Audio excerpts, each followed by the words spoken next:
Hi, I'm Lindsay Teague. I am the SVP of Advanced TV Sales and Solutions with Cadent. So excited today to be here. Hi everyone, I'm Kamala Avila-Salmon, the head of inclusive content at Lionsgate, and I'm really excited to chat with you today, Lindsay. I feel like we could have gone another hour on our panel, yes, but I am excited easily to ask you some one-on-one questions. Amazing. I think specifically in your role, and I would love to hear from you, it feels like you certainly sit in a position where you're at the forefront of culture and how it's being shaped through film and representation in film. And specifically, how is Lionsgate approaching diversity and inclusion as a priority? So I feel really fortunate to be at Lionsgate in this role. So I joined a little over 3 years ago, and I was the first person to ever have the role head of inclusive content, which gave me the chance to do something that I really love, which is like building from the ground up, right? And so when I had met with our leaders about the role, I said, you know what? If this is a role just to sort of say at the height of 2020, let's have another black woman in the room, like let's hire a different one because I'm going to be one that speaks. But if the goal is to actually like think about how to embed diversity, equity, and inclusion inside of our like most important creative content and marketing decisions, like I would be so excited. So my POV was that, the content that we make isn't just the result of any single like decision, and it's not about any one movie, right? It's looking at the slate of content that we release and thinking about in front of and behind the camera, what are all the critical decisions that are being made and how can we embed inclusive interventions and conversation points across all of them. So I feel like I'm in a pretty unique role in the industry because not only are there not other necessarily inclusive content teams at other studios, but even the friends that I have that are in roles that are similar have said that they feel like I'm more sort of integrated horizontally and kind of cross-functionally. So I work really closely with the creative team. We read every script that comes in. We give notes alongside our creative execs. We think about ourselves actually as creative execs. Very cool. So that it isn't just sort of like what would be diverse and inclusive. It's like what would be authentic for this and what are the perspectives that we need to have represented to make a story that feels like one that our audiences will see themselves in. So we're thinking in front of the camera, behind the camera, tropes and stereotypes, all of those things. And then we carry it through to the green light conversations, which is where studios decide the films they're actually going to make. And making sure that alongside the marketing POV, the creative POV, even a distribution POV, there's an inclusive content POV about how is this going to advance our inclusive content goals holistically, what are the opportunities, what are the challenges, and then carrying it through to the marketing side as well, which is where we make decisions about who's the audience for this, who are the agencies that we're going to work with, all of that, making sure that we have inclusive thinking embedded in that as well, which is what I think has resulted in, films take a long time, from script to screen. So there are films that just came to market last year in 2023 that we had been working on since I joined in 2020, 2021. So really proud of saying in 2023 we had the highest number of female directors and directors of color in our slate for that year than we'd had probably almost ever. Which was really exciting, right? And it doesn't mean that like now we're done, like 2024 is going to write itself. No, of course not. Every year you have to do it again and again. And while we may not every year be able to say this was our biggest year ever, like I can assure our consumers that like it is thoughtfully embedded consistently, integrated all the time, and it's something that we're thinking about. That's really amazing and super insightful. I would love for you to share a little bit about your experience as, a female executive in Hollywood, more specifically a female executive of color, and sort of what that experience has been like for you, and how have you just sort of, bolstered your career despite what I would imagine just as a female being a lot of headwinds.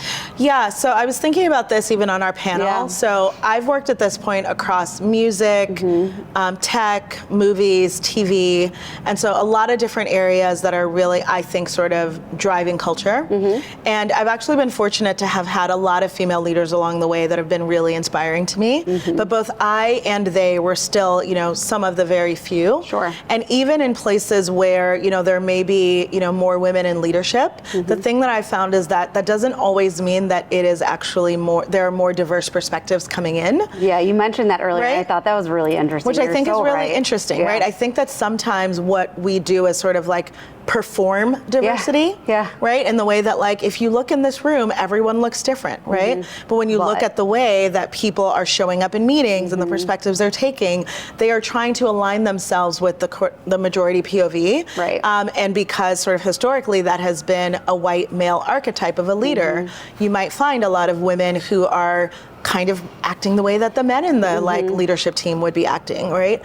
And for me, I think I had this awareness very early on that that wasn't going to be the path that I wanted to take, because while in some ways maybe it feels riskier or it maybe can take longer, like there's no point in killing myself to get to the room and feeling like by the time I get there I'm not myself. What was the point? They don't need someone trying to pretend to be a white male leader. Like there's plenty of people that can do that. They need someone that can do what I do, which is bring in the perspective of being a woman, being a Black person, being an immigrant, like so many different perspectives, and also the environments that I'm immersed in, being connected to people from so many different backgrounds. There's so many times when, you know, you might be sitting in a room with a lot of men talking about a movie that is about and for women. And you know, there might be a man saying like, I just don't think that women want to have that experience in the movie theater. And I'm over here being like, I would, like, and my friends would, and here's why, right?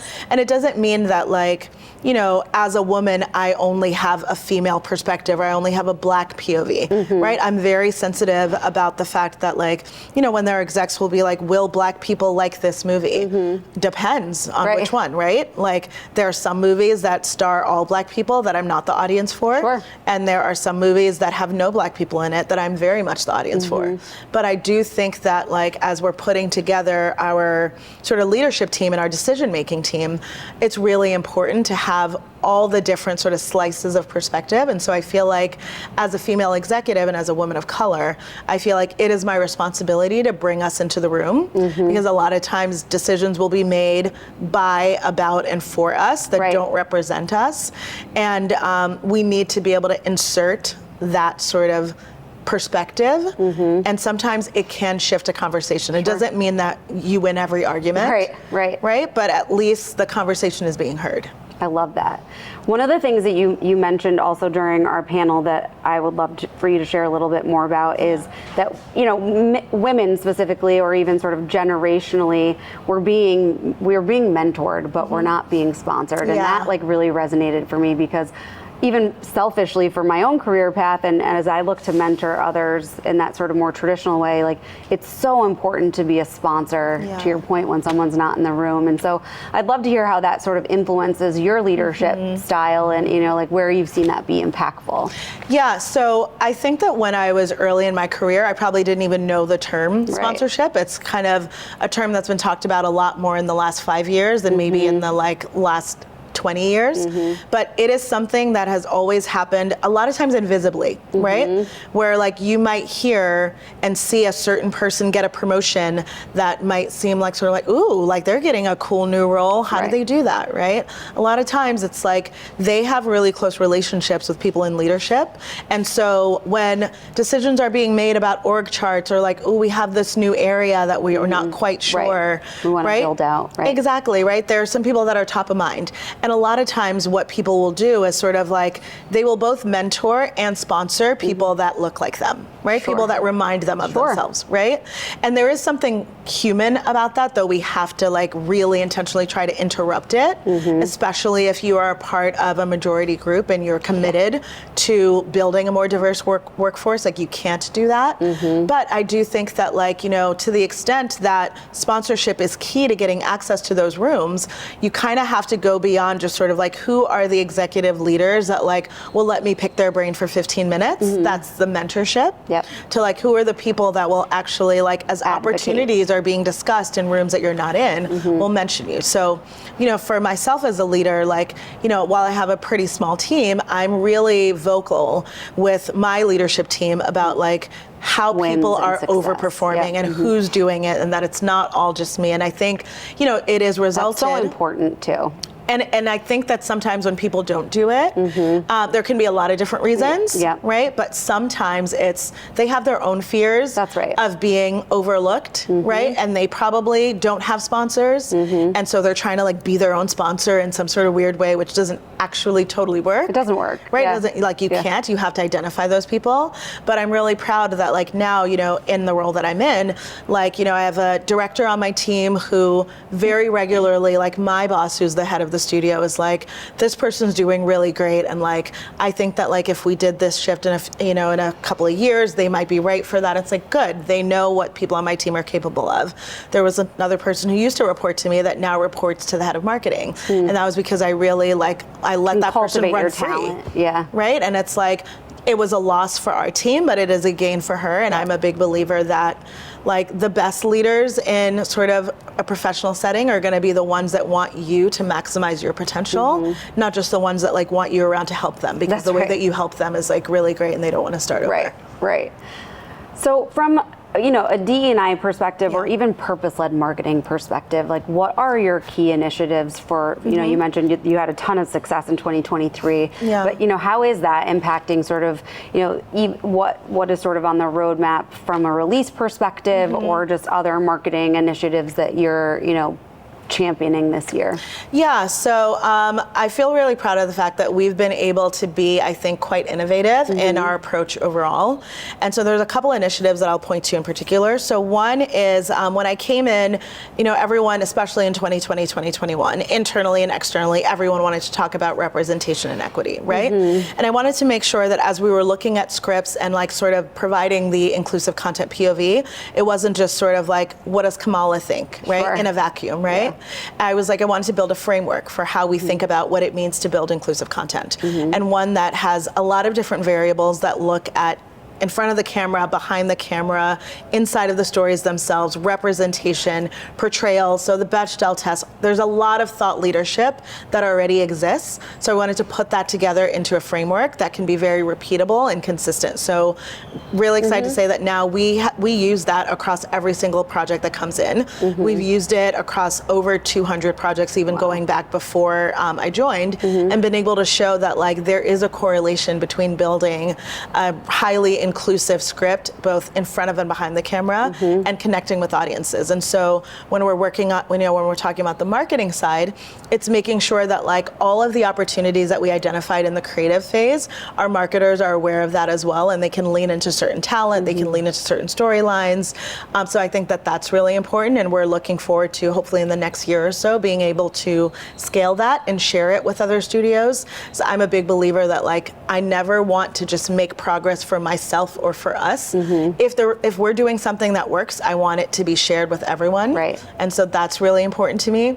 And then I think the other piece is like, recognizing that a lot of times what keeps people out of opportunities is that they haven't already had the opportunity. Right? It seems sort of like circular and redundant, and it is, but a lot of times you have to have had the job to get the job. So and it's like, wait, but if I need to be a director then like how will I ever be a director? And so, and I think it's the same for marketing agencies and all across the board, right? Oh, well, they've never worked on a studio film before, so we can't have them work on a studio film, right? No, they have valuable skill sets that will translate. And then how will you ever open that door? So I try to remind myself and my colleagues that as we are gatekeepers in this industry, we can also be gate openers. So there was a project that we're working on right now where social embeds are a new thing that are sort of showing up on all productions, and they are social marketing people that will get a chance to get access to the production from day one and like really capture content for social that can then be used during production and also post-production. So we're working on a specific film, and that film was going to center Black characters, but the list of potential social embeds had no social, like no influencers of color. Which for me makes my brain kind of go, what? Like people of color actually over-index on the social side, so like how is that possible? And I was told sort of like, well, they've never been on one before, and so we need someone who's been on one. So I was like, all right, well, how are we going to overcome that so that's not our issue every single movie that we do? And so working with them to put together like, all right, here's an apprenticeship that we can build where, this person can go alongside someone else who has done it so that on the next movie, they can actually be able to be the lead social embed. And I think sometimes like people just take like, it was like a good reason to not have them on because they didn't have that experience, but also not a good reason because like, what are we going to do about it? Right. And a lot of people would just sort of like let it go. It's sort of like, okay, well, I guess you thought about it. And I think it's like pushing beyond that initial point of resistance, being like, well, how can we make it work? Right. What would we need to do to create an opening? And now everyone's really excited about this 9-month like apprenticeship program that's going to now have an internship at the agency that's going to work on the content after it, an internship at our company for the summer, and like we got like 90 like applications for it, right? Because it's an incredible experience. So I think that we just have to think about constantly how are we creating opportunities to open doors for others that haven't been let in before, because it's not about being guilty, and it's also not about the like zero-sum game that like the goal of diversity and inclusion is to make sure that no white men get to do anything. Like that's not actually what we're doing, right? We just want to also be at the table. And so how do you create the path for people to be along the table alongside you? Final question. Yeah. You said earlier too that you're in this role now that you wanted to be in when you first sort of landed in Hollywood. I think for myself, and I'd be interested for you to share too, like what's next? So what's next on sort of your career bucket list? Like what do you envision for yourself 5 years from now? That's so funny. So I'm definitely a woman who makes plans. So I've probably had an answer to this like since I was 12. Sure. But now as I'm getting more and more senior, I'm like, okay, sharing that answer in more and more places. So I mean, for me, put it out there. Let's put it out there. I have always been someone who's like, I want to be in this industry because I think this is the place where we are really shaping culture and shaping the conversations that happen out there. I remember being five years old when I moved to the US from Jamaica, and like there wasn't a lot of content that I felt like represented me, but we had the Cosby Show, and my parents like really latched onto it, and so did I. And like there was a way in which for them coming to this country, coming from a majority Black country to the US, and for the first time recognizing that like race was going to be a part of how they were perceived in the US, they found such solace and such like aspiration and uplift in the Cosby Show. And I thought at a very young age, like who gets to decide what shows and movies that we see that uplift us?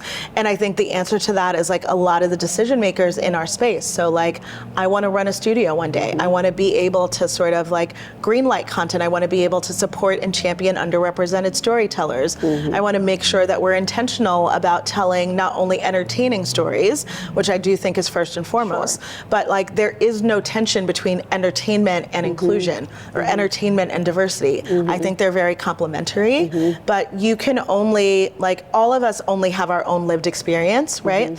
And so, when you're in decision-making spaces, people are bringing their lived experience to it. And so I think we can draw a very clear line between the content that we've been served, for decades and decades, and like who's making those decisions. And so I'd love to be able to like insert my perspective as a Black immigrant, Jamaican American woman, and what are some of the stories that I think are important to tell. And so that would be amazing. So that's I see it for you. I see it. Well, thank you so much. This was such a pleasure. Thank you so much. This was really fun. It was awesome.